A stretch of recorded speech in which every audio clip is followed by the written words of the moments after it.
호세아서 9장 1절에서 9절까지의 말씀입니다. 이스라엘아, 너는 이방 사람처럼 기뻐 뛰노지 말라. 내가 음행하여 내 하나님을 떠나고 각 타작마당에서 음행의 값을 좋아하였느니라. 타작마당이나 술들이 그들을 기르지 못할 것이며 새 포도주도 떨어질 것이요 그들은 여호와의 땅에 거주하지 못하며 에브라임은 애굽으로 다시 가고 아수르에서 더러운 것을 먹을 것이니라. 그들은 여호와께 포도주를 부어드리지 못하며 여호와께서 기뻐하시는 바도 되지 못할 것이라. 그들의 재물은 애곡하는 자의 떡과 같아서 그것을 먹는 자는 더러워지나니 그들의 떡은 자기의 먹기에만 소용될 뿐이라. 여호와의 집에 드릴 것이 아님이니라. 너희는 명절날과 여호와의 절기의 날에 무엇을 하겠느냐? 보라, 그들이 멸망을 피하여 갈지라도 애굽은 그들을 모으고 노은 그들을 장사하리니 그들의 은은 귀한 것이나 찔레가 덮을 것이요 그들의 장막 안에는 가시동굴이 퍼지리라.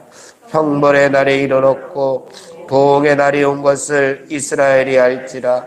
선지자가 어리석었고 신에 감동하는 자가 미쳤나니 이는 내 죄악이 많고 내 원한이 큼이니라.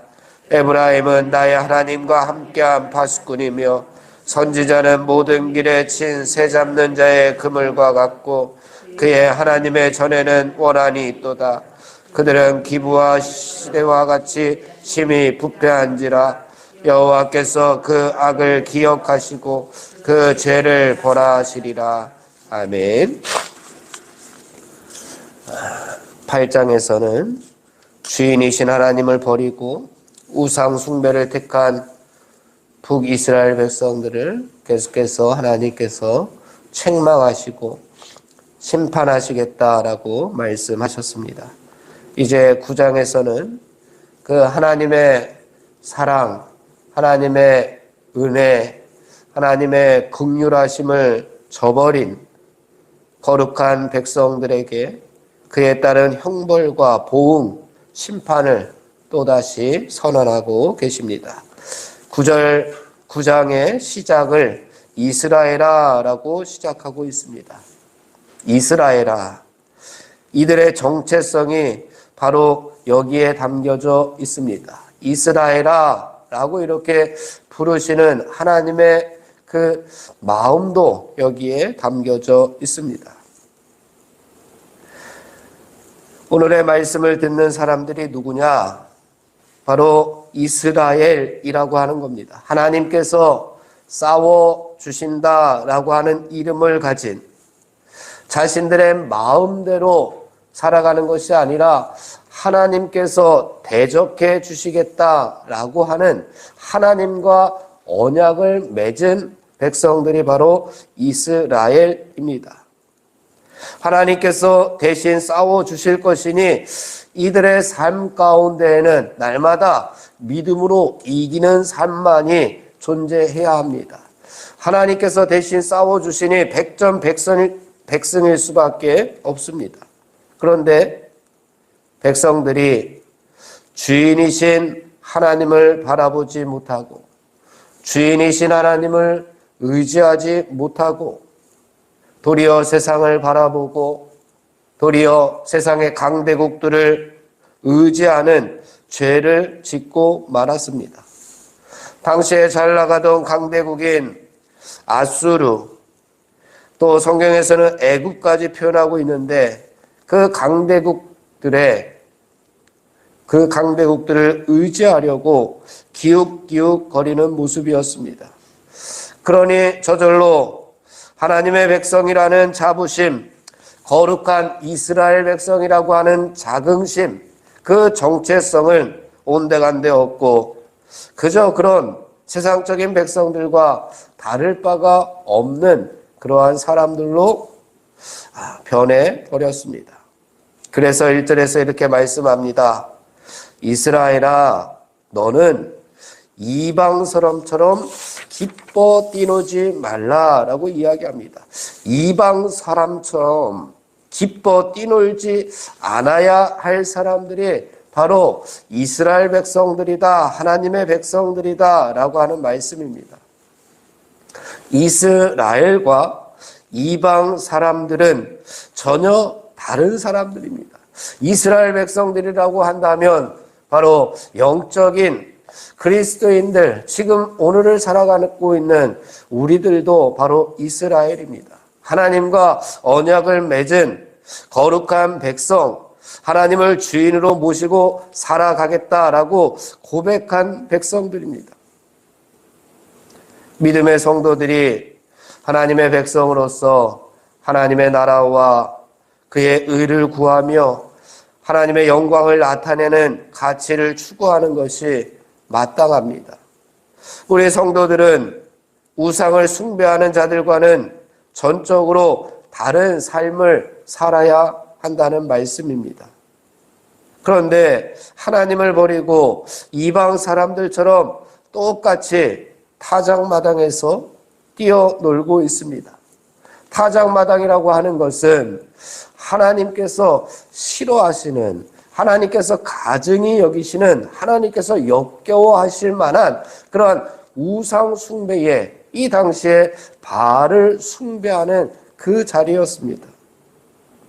그런데 이스라엘이라고 하는 백성들이 이방 사람들처럼 그 타작마당에서 우상 숭배의 자리에서, 거짓의 자리에서, 미움의 자리에서 뛰어놀고 있는, 그것을 좋아하고 있는 모습을 바라보고 있습니다.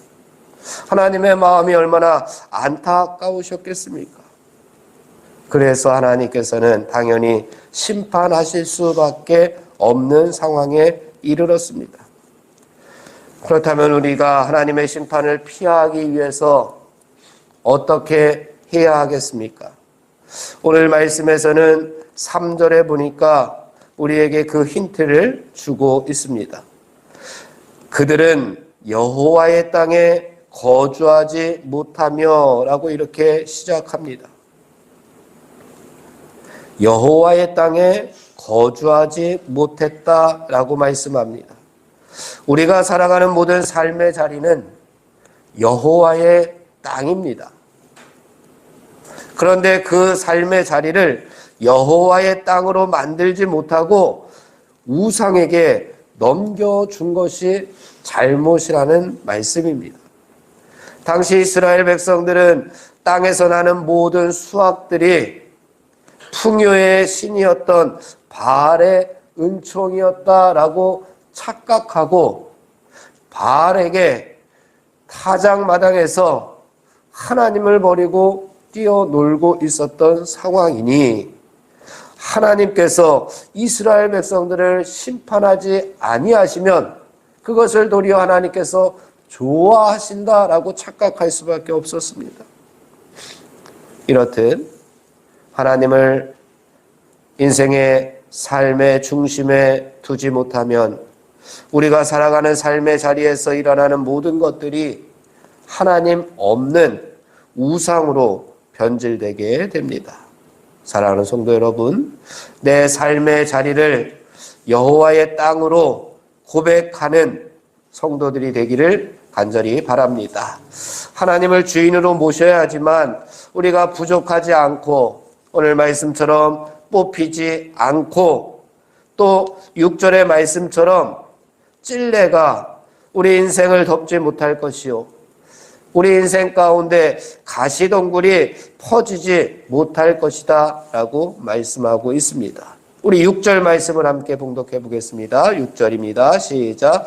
보라, 그들이 멸망을 피하여 갈지라도 애굽은 그들을 모으고 노브는 그들을 장사하리니 그들의 은은 귀한 것이나 찔레가 덮을 것이요 그들의 장막 안에는 가시덩굴이 퍼지리라. 아멘. 풍요를 안겨줄 것이라고 착각하여 나아갔던 그 우상의 자리, 그 자리가 풍요는커녕 죽음의 자리가 되었다고 고백합니다. 세상에서의 삶을 안락하게 해줄 도피처로 생각했던 곳이 도리어 죽음의 자리가 되었다는 이야기입니다. 왜? 여호와의 땅을 떠났기 때문에, 이스라엘이라고 하는 약속을, 하나님과의 언약을 저버렸기 때문에, 하나님을 주인으로 모시고 살아가지 못하기 때문에 바로 그 자리가 여호와의 땅이 되지 못하고 죽음의 자리가 되었다라고 말씀하고 있습니다. 눈에 보이는 애굽이나 또 애굽의 성읍 중 하나로 그들이 안전하다고 믿었던 노비라고 하는 성, 그곳으로 피한 이스라엘 백성들을 장사 지내는 무덤이 될 것이다 라고 말씀합니다. 하나님을 버리고 자신이 안전하다고 믿었던 곳, 평안하다고 믿었던 곳이 바로 심판의 장소가 되었고 파멸의 장소가 되었다라고 하는 사실을 우리에게 보여주고 있습니다. 사랑하는 성도 여러분, 그렇다면 우리는 어디를 피난처로 삼아야 하겠습니까? 하나님께서 분명히 말씀하셨습니다. 내가 너의 산성이 되어주시겠다. 내가 너의 요새가 되어주시겠다라고 말씀하셨으니, 이스라엘이라고 한다면, 우리가 영적인 그리스도인이라고 한다면, 영적인 이스라엘 백성이라고 한다면 우리의 주인 대신, 우리의 창조주 대신 하나님으로 피난처를 삼아야 하는 것이 마땅합니다. 그곳에 우리가 원하는 평안과 생명과 행복이 우리가 있음을 믿습니다. 오늘 하루도 하나님께 한 걸음 더 가까이 나아가서 그곳에 있는 하나님의 평안, 하나님의 생명, 하나님의 행복을 우리들도 경험하는 성도 여러분들이 되시기를 간절히 바랍니다. 마지막으로 8절과 9절의 말씀을 함께 봉독해 보겠습니다. 8절과 9절입니다.